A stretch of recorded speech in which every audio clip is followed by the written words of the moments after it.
नमस्ते, तपाईँको नाम? नमस्ते सबैजनालाई। मेरो नाम चाहिँ सुषमा मल्ल हो। तपाईँले चाहिँ एकदमै मिठो गीत गाउनुहुन्छ भन्ने सुनेको छु। तपाईँको घर चाहिँ कता हो? मेरो घर मुगु। मुगु कुन ठाउँ पर्छ? घताडी। घताडी? घताडीबाट काठमाडौँ आउनुभएको छ। तपाईँलाई एकदमै गायिका बन्ने चाहना छ र अहिले के गर्दै हुनुहुन्छ काठमाडौँमा? म अहिले पढ्दैछु। पढ्दै हुनुहुन्छ? के पढ्दै हुनुहुन्छ? कति क्लासमा पढ्दै हुनुहुन्छ? म 2 क्लासमा पढ्दैछु। तरुण स्कुलमा बालाजु। तरुण स्कुलमा बालाजु। तपाईँले एकदमै मिठो गीत गाउनुहुन्छ भन्ने सुनेको छु। तपाईँले सानो बाल गायिका को-कोलाई चिन्नुहुन्छ नि?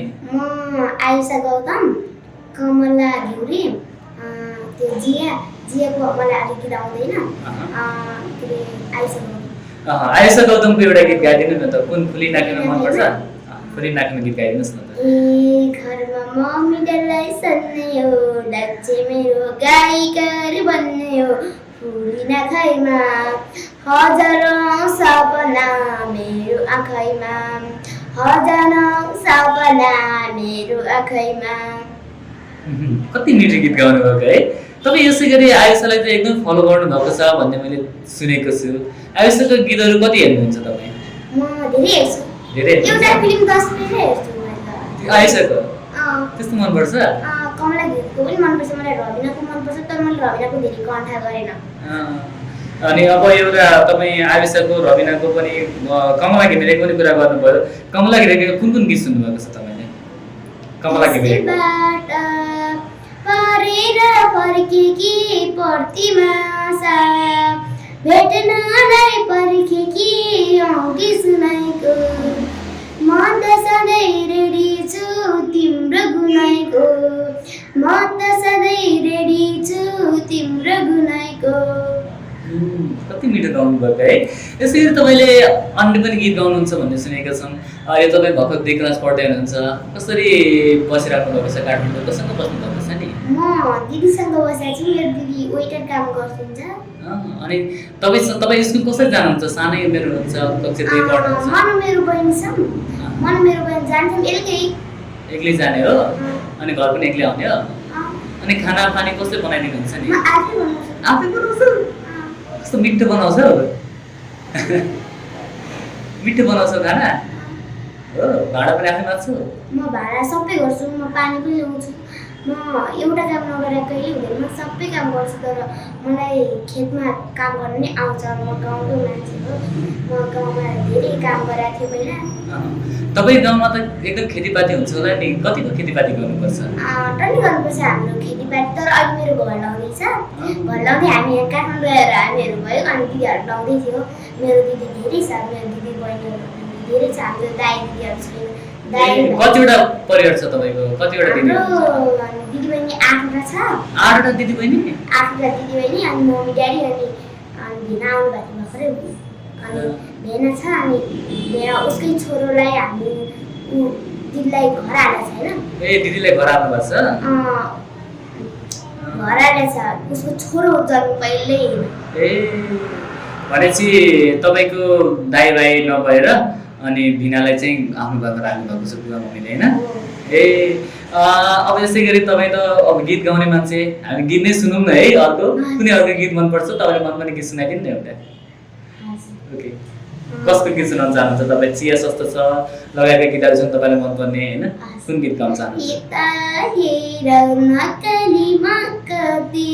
मलाई पाल्ने सम्पत्ति छ कति, चिया सासोच मान्छे त ठिकै हो, बानी कसो छ, मान्छे त ठिकै हो, बानी कसो छ। वाह, कस्तो मिठो गीत गाउने है। कसरी सिकेको गीत? मैले युट्युबमा हेरेर धेरै उयो गरेको थिएँ, अनि त्यही भएर गीत सिक्नलाई मैले गायिका धेरै बन्न मन लाग्यो, त्यही भएर। भनेपछि क्लास जानु भएको छैन कतै? यो म्युजिक सिङ्गर कतै गीत सिङ्गर कतै क्लास जानु भएको छैन? म कतै गएको छैन। डान्स क्लास जाने भनेको अर्को दादा आउनुभयो एउटा, अनि तिमीले मैले अँगाला मुला भन्नुभएको, अनि त्यही भएर। अब गायिका बन्ने एकदमै सोच छ। मलाई त दिदीले धेरै होस्टेलमा हालिदिन्छु भन्नुभएको। म दिदी गायिका नभने भने होस्टेलमा पढ्छु, नत्र म गायिका बन्नु म होस्टेलमा बस्नुपर्छ नि गायककार बन्नु पर्यो तपाईँ गायककार बन्ने इच्छा छ है मलाई धेरै गायक तर मेरो दिदीलाई जति मलाई दिदीले करायो म गायककार मात्रै बन्छु भन्छ दिदीको अगाडि गएर म गीत गाइरहन्छु तर मेरो दिदीले कराउनुहुन्छ तर म केही मान्दैन भेनाको अगाडि जो आयो म गीत गाइहाल्छु मम्मीले गायककार तर नगर भनेर मम्मी म आफै बन्छु है भनेर यहाँ काठमाडौँ लौछु भनेर मलाई धेरै उ छ अनि मम्मी त हैन अब गाउँको अनुसार मम्मीहरू मम्मी पनि अलि धेरै बुढी हुनु भइसक्यो धेरै अलि कति वर्षको हुनुहुन्छ नि मम्मी 50 वर्षमा लाग्नुभयो 50 वर्षको हुनुभयो ड्याडी मम्मीभन्दा 15 वर्षको जेठो हुन्छ भनेपछि म 50 वर्ष भने 15 वर्ष भने 65 वर्षको हुनुभयो ड्याडी ए उहाँहरू गाउँमै हुनुहुन्छ के गर्नुहुन्छ नि ड्याडी मम्मी ड्याडी चाहिँ अफिसमा काम गर्नुहुन्छ मलाई थाहा छ त्यो कुरा अनि मम्मी चाहिँ घरमै बस्नुहुन्छ अनि तिमीलाई चाहिँ मम्मी ड्याडीको कस्तो माया लाग्छ नि धेरै मलाई दुईटीको लाग्छ तर मलाई धेरै माया लाग्छ म मम्मी ड्याडीलाई कहिले भेटौँ भइरहेछ है त्यति टाढा हुनुहुन्छ तपाईँ घर पुग्न कति लाग्छ नि समय के थाहा छ 5-6 दिन लाग्छ 5 दिन ए के गाडी जान्छ कि हिँडेर जानुपर्छ कि के छ गाडीमा जान्छ अस्ति ट्रेनमा आएको 4 दिन लाग्यो 4 दिन लाग्यो ट्रेनमा भनेपछि तपाईँ गाउँमा गाडी पुगेको छ हाम्रो घरमा पुगिसक्यो ए अहिले पुगेको छ कति भयो पुगेको मलाई थाहा भयो 5-6 दिन भयो ए गाडी पुगेको 5-6 दिन भयो भनेपछि अहिले जाँदाखेरि गाडी चढेर पुग्न सकिन्छ है सकिन्छ तर हामी गाडीमा नजाने हिँडेर जाने पैसा छैन पैसा हुँदैन है अनि बुवा मम्मीले त पैसा पठाउनुहुन्छ काठमाडौँमा कसरी बस्नु भएको छ त्यता मुङ्गो त्यति टाढाबाट वेटर गर्नु भएको छ तर ड्याडी मम्मीले पठाउनु भन्नुभएको अहिले घर लाग्छ 5 लाख एउटा घरको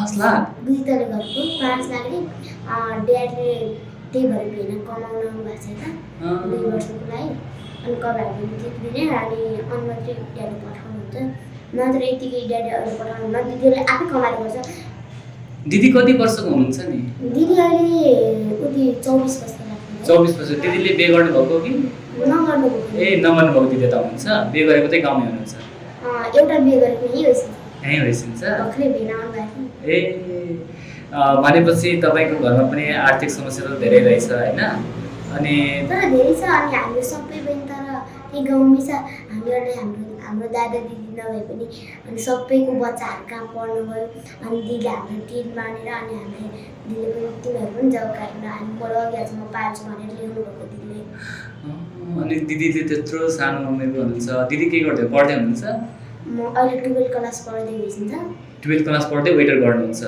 अनि हजुरलाई पनि बिहान 5 बजेदेखि बेलुका 11 बजेसम्म एक्जाम दिन जानुपर्छ टेन्सनले अनि त्यहाँबाट बेलुका 8 बजेतिर कामबाट आउनुहुन्छ भनेपछि तपाईँ दुःख गरेर काठमाडौँ बसिरहनु भएको छ तपाईँको गायिका बन्ने सपना छ है अब एउटा अर्को गीत सुनौ न त तपाईँको कुनै गीत जस्तो अर्को कुनै मनपर्ने गीत छ तपाईँको डोको बनेर ओके डोको बनेर सुनौ त बोल्नु बुदा जहिले क्यारम क्यारम भए मलाई जहिले डोको बुनेर राखम कि जैलाई दिलमै थुनेर राखम कि जैलाई दिलमै थुनेर वाउ कस्तो मिठो गीत गाउनु नि तपाईले युट्युबबाट मात्र सिक्नु भएको हो म युट्युबबाट मात्र सिकेँ मैले कहीँ हेरेन तर म टिकटक हेर्छु धेरै कमला घिउहरू मात्र पहिला लाग्थ्यो टिकटक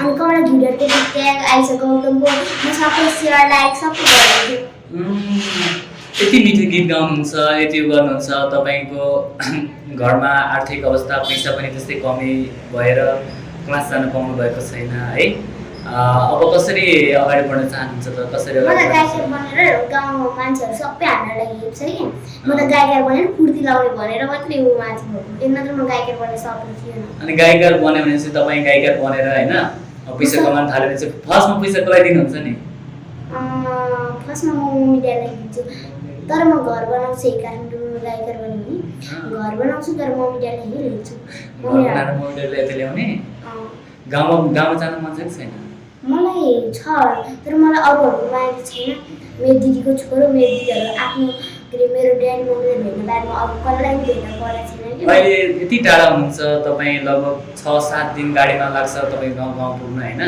तपाईँ काठमाडौँमा बसिरहनु भएको छ, सानो उमेर छ, 2 क्लास पढ्दै हुनुहुन्छ। आमा बाबालाई कति मिस गर्नुभएको छ, कति सम्झिनु भएको छ नि? म पनि सम्झिँदै दिनकै फोन गरेर म दर्शन मात्रै गर्छु। एकछिन दर्शन गर्न नपाए भने मलाई कस्तो हुन्छ। अनि मम्मीले के भन्नुहुन्छ नि? मैले एक दिन कल गरेँ भने अनि दर्शन नगरे पनि आउनुहुन्छ। मलाई दर्शन गरे खोइ यत्रो काठमाडौँ बसिसक्यो भन्नुहुन्छ। अनि त्यही भएर पनि म धेरै दर्शन गर्छु। मेरो मम्मीको धेरै म उ गर्छु। पछि पाल्ने दिदी छ तर हामीहरू पनि पाल्छु। मेरो मम्मीले हाम्रो मम्मी धेरै बुढी भइसक्यो अहिले बिरामी भइसक्यो घरमा हिजो अस्ति आजदेखि सन्च होला। त्यहाँ त औषधि पनि पुगेको छैन। मम्मीले के औषधि खानुहुन्छ त? खै मलाई पनि थाहा भएन। अलि मम्मी अलि म गाईघर बन्यो भने मम्मीलाई म गाईघर बन्दा बित्तिकै मम्मीलाई यहाँ ल्याउँछु औषधि गर्न लागि। मम्मीलाई धेरै टाउको दुखिरहेको अरे। अनि हाम्रो मेरो दिदी छैन एउटा बिदा गरेको दिदी उसले पनि घाँटी समाएर कस्तो भइरहेको त्यो दिदी पनि उ गर्नु पर्यो। धेरै दुःख पाएको त्यो दिदीले अहिले सोरकोटमा उ गरेर बसेर सोरकोटमा पसल गर्नुभएको छ। भनेपछि तपाईँ एकदमै गायिका बन्ने सपना छ तर तपाईँ सानो उमेरको हुनुहुन्छ। पढाइलाई पनि अगाडि बढाउँदै गर्नु होला। र तपाईँले अरू पनि गीत धेरै गाउनुहुन्छ भन्ने सुनेको छौँ होइन? तपाईँको गीत पनि एकदम मिठो लाग्यो मलाई है। तपाईँले एउटा गीत गाइदिनु पर्यो कसको भन्दाखेरि आयुषा गौतमको धोबी बगर भन्ने गीत चाहिँ आउँछ? बिचरा यो दादालाई के भएको दिदीको त पहिल्यै नै बेभगो धोबी बगर दाइको धोबी नजार धोबी बगर अछि कस्तो लोभी नजार। वाउ, यस्तो मिठो गीत गाउनुहुन्छ तपाईँ। त्यति टाढादेखि काठमाडौँमा एक्लै बस्नुभएको छ। अनि अहिले काठमाडौँमा बस्दाखेरि दिदीले कतिको माया गर्नुहुन्छ तपाईँले? दिदी त हामीलाई लुगा किन्दै ठिकै छ र हामीलाई पढाउँदै ठिकै छ। धेरै दिदी बचत गर्नुहुन्न। अहिले घर ल्याइरहेको छ त्यही भएर अहिले बचत गर्दै हुनुहुन्छ तर पछि कलेजमा दिदीको 17-18 हजार तिर्नुपर्ने घर लाग्छ त्यत्रो घरको भाडा कसले तिर्दिने भनेर यस्तो टेन्सनमा छ मेरो दिदी। तर हामीलाई के छ हामी सानो मान्छे हो नि त अन्त हामीलाई केही छैन। त दिदी मम्मी ड्याडीलाई कस्तो टेन्सन छ उनीहरूको हामीले पिर परेर पनि मैले गायिका बन्छु भनेको। गायिका बन्न मन छ। अनि यहाँ कोठा भाडा कति तिर्नुपर्छ? कोठा भाडाको त 4000 5000 त्यति तिर्नुपर्छ। अनि सबै बजेट गरेर 10,000 जति पर्छ।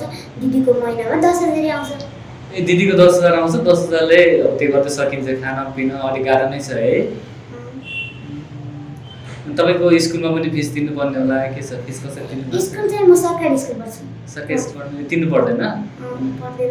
मेरो बहिनीको पढ्छ इङ्ग्रेजीमा पढ्थ्यो अहिले 1मा उसको तिर्नु पर्थ्यो 450 तिर्नुपर्छ। त्यो 450 अस्ति तिरिसक्यो। तिरेर अनि अब गरेर 1 क्लास गएको छ अहिले। तपाईँले फर्स्ट टाइम काठमाडौँ आउँदा कस्तो लाग्यो तपाईँलाई काठमाडौँ? रमाइलो लाग्यो एकदम। म पहिला गुम्बडी युकेजीमा पढ्थेँ होइन। गुम्बडी बोर्डिङ पढ्थ्यो। त्यतिखेर हामीले सबै गर्दा मम्मी ड्याडीको कमाइमा 3 लाख खायौँ। 3 लाख? 3 लाख के किन्दा 3 लाख ठ्याक्कै एक वर्षमा गयो। अनि ड्याडीको कमाइ मात्रै हो त्यो है। ड्याडीले कमाउनुहुन्छ महिनाको 30,000 त्यति कमाउनुहुन्छ। ड्याडीको अफिस वरिपरि धेरै गाडी धेरै कार धेरै डोजर त्यो सबै ड्याडीलाई कुर्ने गराउनुहुन्छ। ए ड्याडीले भनेको सेक्युरिटीको काम गर्नुहुन्छ हो? ए ड्याडी पनि मेहनत गर्नुभएको रहेछ होइन? तिमी पनि मेहनत गर्दैछौ। पक्कै पनि तिम्रो सपना त पुरा हुने नै छ होइन? अब हामी तपाईँ गीत सुन्दाखेरि मलाई कति मिठो लागिरहेछ कि गीत सुनौ जस्तो लागिरहेछ है। हामी एउटा अर्को गीत सुनौँ न त। कुन आउँछ तपाईँलाई? औँठी सुनेको गीत आउँछ? एउटा औँठी सुनेको स्कुलबाट पढेर फर्केकी प्रतिमा साथ भेट्नलाई पर्खेकी औँठी सुनाइको म त सधैँ रेडी छु तिम्रो गुनाइको म त सधैँ रेडी छु तिम्रो गुनाइको। वाउ, सानो कलाकारलाई तपाईँले सबैले चिन्नुहुन्छ है? कुन चिन्नुहुन्छ सानो कलाकारहरू? तिमीले जुन अहिले गीत गाउँदैछौ भने सानो कलाकार गाउँछ मैले आइसा गौतमलाई मैले त्यो उसलाई त धेरै मैले लाइक सेयर कमेन्ट गरेँ। उसको पनि 10 चोटि हेर्छु मैले। अनि के अरे कमला भिरको पनि म 10 चोटि हेर्छु। तर मलाई उसको धेरै मनपर्छ। म त्यो तर मलाई गायिकामध्ये सबसे रबिना मनपर्छ क्या। रबिना मनपर्छ मलाई। रबिना तर धेरै गीत हेर्छु तर म सिक्दैन कि उसको गीत। अलिक गाह्रो छ हो सिक्न अलिक गाह्रो भन्छ नि उसले कडा कडा दिन्छ नि भनेपछि अनि सचिन परिवार तिनीहरू पनि आउनु पर्छ सानो तिमी जस्तै सचिन परिवारको मलाई टिकटकमा हेर्छौ टिकटकमा चाहिँ हेर्छु म अहिले तर उसले धेरै उ गरेछ कि ऊ रातो रबरमा गरेछ तर तिनीहरू धेरै उ छ तर म तिनीहरूको जान्दिनँ तिनीहरू जान्दैन ओके त्यसै गरी तिम्रो कुरा सुन्दाखेरि त्यति टाढाबाट यता दुःख गरेर बसिरहेको छौ होइन समय कसरी मिलाउँछौ अब यता गीत पनि अब तिमी गायिका बन्ने पनि चाहना छ अनि त्यसपछि स्कुल पनि जानु पर्ला समय कसरी मिलाएको छौ समयलाई थाहा भएन गीत गाउनको दिनमा गीत गाउने बेला म स्कुलमा नजाला नि त गीत नगाउँदा सबै स्कुल जान्छु कतिसम्म पढ्ने इच्छा छ नि पढेपछि ठुलो भएपछि के बन्ने इच्छा छ मलाई थाहा छैन नि त त्यो कुरा म चाहिँ पढ्दै 12 क्लाससम्म पढ्छु 12 सम्म पढ्ने हो अनि त्यसपछि गायिका बन्ने गायिका त असलै बन्न मन लाग्छ असलै बन्न मन लाग्छ तर क्लास जानु पर्ला नि क्लास जानलाई पैसा त जोगाएर गर्नु पर्ला तिमी तर सरकारी स्कुलमा पढ्छु जति भए पनि म बोर्डिङ कहिले पढ्दिनँ यार बोर्डिङ कस्तो हान्छ नि तर पढाउँदा नि राम्रोसँग पढाउँदैन पहिला हामी बस्दाखेरि त्यो स्कुल कहिले पढाउनु त्यो पैसा मात्रै लाग्थ्यो 3 महिना पढ्थ्यो 3 महिना त स्कुलमा पढ्ने बोर्डिङमा अनि मम्मी ड्याडी चाहिँ कमाउने त्यतिखेर मम्मी पनि कमाउँदै होइसिन्थ्यो न कोही कमाउँथ्यो त्यतिखेर मेरो काठमाडौँ दिदी पनि धेरै दुःख पाएको म जत्रै होइसिन्थ्यो काठमाडौँ आएको अनि कोही बस्थेन मेरो दिदीसँग अर्का जुठा भाँडा माझ्नु भयो अर्का लुगा धुनु भयो अनि 2-3 बजेसम्म पढ्नु भयो अनि ती भनेर मेरो दिदीहरू धेरै हुन्छ धेरै पढ्नुहुन्छ भनेपछि दिदीले जस्तै दुःख तिमीले पनि गरेर दिदी जस्तै स्टाब्लिस भन राम्रो पढ है मेरो कामना छ अनि त्यसपछि अब एउटा अघि गीत सुनौ न त कति मिठो गाउँछ छोडै मन लाग्छ छैन मलाई त गीतै सुनिरहनु जस्तो लाग्छ अर्को गीत कुन आउँछ डोको बनेर त्यो कुनको कमला घिमिरेको डोको बनेर त कस्तो चलेको छ नि आउँछ त्यो गीत मलाई एउटा मात्रै आउँछ ओके त्यो गीत गाउन न दाजैले क्यारम भाइ मन राजैले डोको बुनेको राखम कि दाजैलाई दिलमै थुनेर राखम कि दाजैलाई दिलमै थुनेर वाउ कस्तो मिठो गाउनुहुन्छ तपाईँ कति वर्षको हुनुभयो र वर्षै सोधिन कति वर्षको हुनुभयो म एक जेठमा 20 गते जेठको 20 गते मेरो बर्थडे थियो अनि त्यतिखेर मेरो मन आएन त्यतिखेर मैले 11 वर्ष ठ्याक्क लाग्यो 11 वर्ष लागेको म यत्रो भए 2 क्लास पढ्न भन्छ अरूहरूमा चाहिँ म 6 वर्ष तर आफ्नो मेहनतले त्यही हुँदो रहेछ जति क्लास पढ्यो भने हामीभन्दा ठुलो हामीसँगै पढाएको छ तर तिनीहरू केही नै आउँदैन थियो तर मलाई नि आउँदैन थियो तर मेरो दिदीले मलाई पिटी पढाउनु भएको दिदीले चाहिँ पढाउनु भएको है सरकारी स्कुलमा पढ्दाखेरिको कति रमाइलो छ कि बोर्डिङ स्कुलमा पढ्दा रमाइलो छ मलाई त दुईटैमा रमाइलो छ तर पढाइ धेरै बोर्डिङ स्कुलमा हुन्छ नि त स्कुलमा चाहिँ हुँदैन त अलि स्कुलमा खेले गर्छ नि त्यही भएर भनेपछि दिदीले चाहिँ पढाउनुहुन्छ अनि तपाईँलाई घरको सबैभन्दा मनपर्ने मान्छे चाहिँ कुन हो नि 8 दिदी छन् होइन 8 दिदी अनि त्यसपछि भिनाहरू अनि मम्मी ड्याडी मैले तपाईँलाई मनपर्ने को हुनुहुन्छ घरको मलाई सबै मेरो दिदीहरू सबै मसँग मलाई प्यारै लाग्छ तर मेरो दिदीहरू यत्रो आफू खाँदैन कि हामीलाई ल्याउँछ हाम्रो ट्रिट मानेर बहिनी सानो छ भएर हामीलाई सबै ल्याइदिनुहुन्छ दिदीहरू मम्मी ड्याडीले पनि त्यति माया गर्नुहुन्छ हामीलाई अहिलेसम्म दिदी ड्याडी मम्मीले हामीलाई एउटा चोट छोड्नु भएको छ एकपटक मम्मीले एकछिन हान्नुभयो हामीलाई तर त्यो दिनमा ड्याडी पुऱ्याउनुभयो सानो बच्चालाई धेरै हान्नु भन्नुभयो त्यहाँबाट हात छोड्नु भएको छैन मम्मी ड्याडीले अब एउटा लास्टमा एउटा राम्रो मिठो गीत सुनौँ है तपाईँलाई मनपर्ने गीत एउटा राम्रो गीत सुनाइदिनुहोस् न कुन मनपर्छ तपाईँलाई मन भुलाउन एउटा टिकटाक छ त्यता के छ यताको ठिकठाक छ चिया सस्तो छ मान्छे त ठिकै हो बानी कस्तो छ मान्छे त ठिकै हो बानी कस्तो छ ओके लास्टमा के भन्न चाहनुहुन्छ सबैजनाले तपाईँले हेरिराख्नु भएको छ त्यति मुगु टाढाबाट आउनुभएको छ काठमाडौँ दुर गरी बस्नु भएको छ लास्टमा के भन्न चाहनुहुन्छ मलाई धेरै लाइक कमेन्ट गरिदिनु होला मैले यति गरेको मेरो सपना पुरा होस् म यही भन्न चाहन्छु सबैलाई नमस्कार तपाईँको सपना पुरा होस् धेरै धेरै धन्यवाद राम्रोसँग पढ्नु है हस् थ्याङ्क यू ज्ञानी मान्छे भन्नु ल हस् थ्याङ्क